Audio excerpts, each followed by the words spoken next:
What? Dignified! The second alpha playtest is now available for channel members. More info on that at the end of the video. I am creating playable Card Wars from Adventure Time. You don't need to have seen any of the previous videos since today I'm focusing on just the crystal element from start to finish. There are going to be 4 elements in the core game. Doors, corn, and lizard holes are out of the way, so crystals is all that remains. Now that I've finally sat down and started making cards for crystals, it's going to be way more complicated than I realized. Way back in a previous video, when I set out my plans for the starting 4 elements, I said that crystals would be about death rattles. I'm not actually sure what the origin of that term is, but in the context of games, it refers to an ability that triggers on death. My plan was that crystals would focus on these abilities that trigger when they quote-unquote shatter, a whole element of creatures that do things when they die. No way that'll be any fun to play against. Although I knew that, so in my vague plans I noted that there should be conditions the creatures need to meet for their shatter abilities to trigger, so if your opponent is careful, they can destroy your stuff without it always triggering abilities left and right. Plus, without conditions and prerequisites to the shatter abilities, there would be literally no strategy. Now, that was as far as the idea went, since at that point I tossed it to the back of my room to make the other 3 elements first. At the time of conception, it seemed like it wouldn't be too hard to make, since the foundation was a pre-existing card game concept, and cards that have effects on death sort of inherently offset the whole losing card advantage thing, since one crystal creature has potentially double the value of any other creature. So when I finally came back around to the idea, the 2 holes I had to plug in the concept were to make sure that letting your creatures die was, actually worth it, and the whole thing I said about the prerequisites and conditionals to the shatter effect.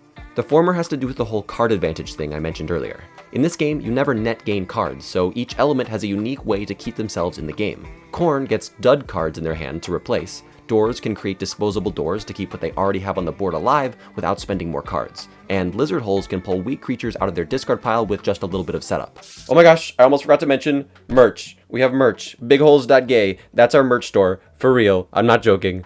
We have shirts, hoodies, and pins featuring 4 original designs from incredible artists, and because I'm basically Jesus, the pins are now 30% off. The shirts and hoodies are simple and embroidered, so you can wear them every single day. Everyone you know will be jealous and ask you what that thing on your shirt/hoodie/pin is, and you'll awkwardly respond about how it's from a YouTuber you sort of like, and they'll be like, oh cool, what YouTuber? And you'll have to say Big Holes out loud to them, and they'll be confused and probably ask for more details, so you might end up just showing them our channel on your phone to end the conversation, and they'll be like, oh cool, I'll check that out, but they won't actually remember to check it out. They were just, being nice. But none of that matters, because the entire time you'll be comfortable and stylish wearing our amazing apparel you bought from BigHoles.gay.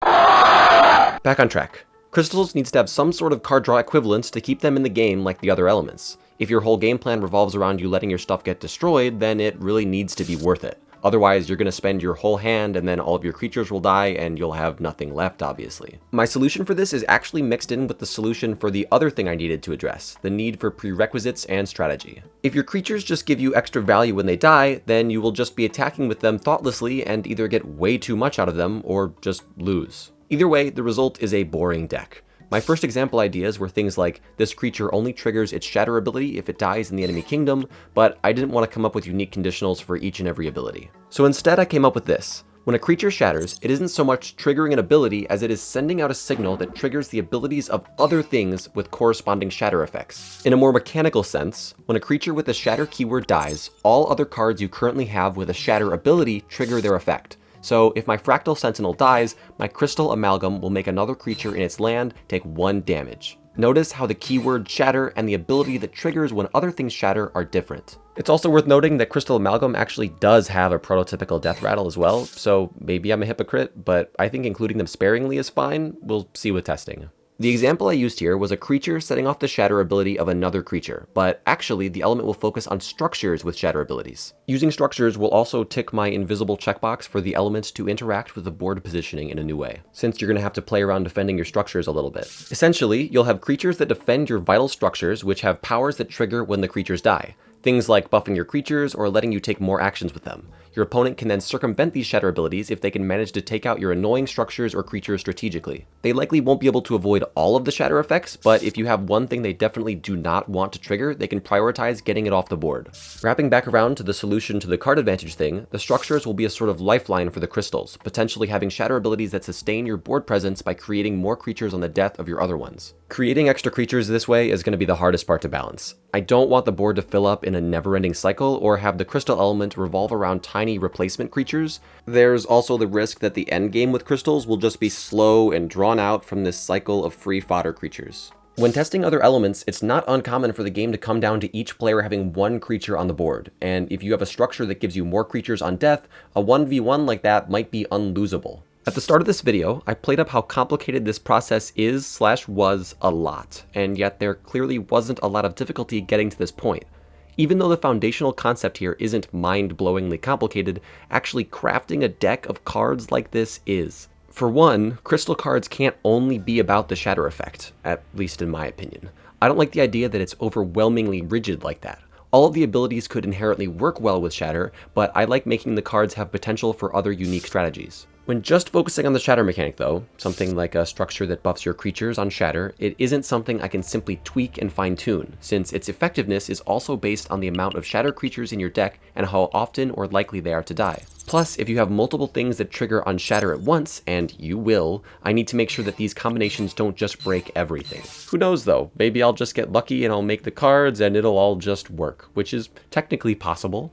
Testing has been pretty tight, so we haven't really gotten into sculpting crystals down yet, but I have a bunch of tester cards, so I can walk you through those. More so than the other decks, I feel like we need some basic, straightforward creatures like the Fractal Sentinel. It's mostly just a good creature with Shatter, but has potential to increase its attack. Then I have the Geode Breaker, which allows you to hurt your own creatures, and even if they don't die, it triggers Shatter, which might mesh really weird with some other elements. Of course, I have several structures as well, like the Lazoid Tower, or Lazoid Tower, I don't know, it doesn't really matter, which shoots a giant laser that sets everything in its lane to 1 health, or if it's already on 1 health, the target dies. A simpler one is the Emerald Eye Spire, which lets you move and reset 2 of your creatures, giving what you have on the board after Shatter triggers some more options. Some effects also create shards, which are the main mini fodder creature I was talking about earlier. They aren't very good obviously, but have potential to keep you in the game and allow you to focus on triggering Shatter off of them instead of the creatures you want alive. Making structure cards for such a creature-focused game has been admittedly pretty tricky, but interesting I guess. I am not looking forwards to balancing though. It's going to be really hard to trace back the root of a problem to its source in an element with overlapping abilities that trigger each other. This probably sounds like it'll be a very complicated element to play, and you're right, it probably will be. But honestly, I didn't notice for a while. Sometimes it's quite impressive how I managed to not fully understand what I'm making, but still be able to make it, and still have it be good. Now, I'm gonna warn you to get ready for this next video, which marks the announcement of the public playtest and a comprehensive explanation of the rules and some updates on the other elements. If you participated in the first playtest, or even just have been keeping up with all the videos, everything is different. That's an exaggeration, but tons of stuff about all of the elements have changed, and the core game itself has been completely transformed. It makes the first playtest look like we were banging sticks and rocks together. Keywords are different, there are no tags, the game is sort of balanced, combat is different, even the game phases have undergone changes. Not to mention, in the next video we will be announcing the official name for this game. No, it is not Card Warriors, War Cards, or Elephant Warriors. With all of that established, the playtest is now accessible for members, featuring just Corn and Doors because we want targeted feedback and to clean up the other 2 elements a bit before the public release. So if you're a member, your input is invaluable to us this week. There's a members only post right now and a post in the members section of our Discord to get you access to the playtest. And if you'd like to become a member, just click the join button on our channel page or next to the subscribe button below this video.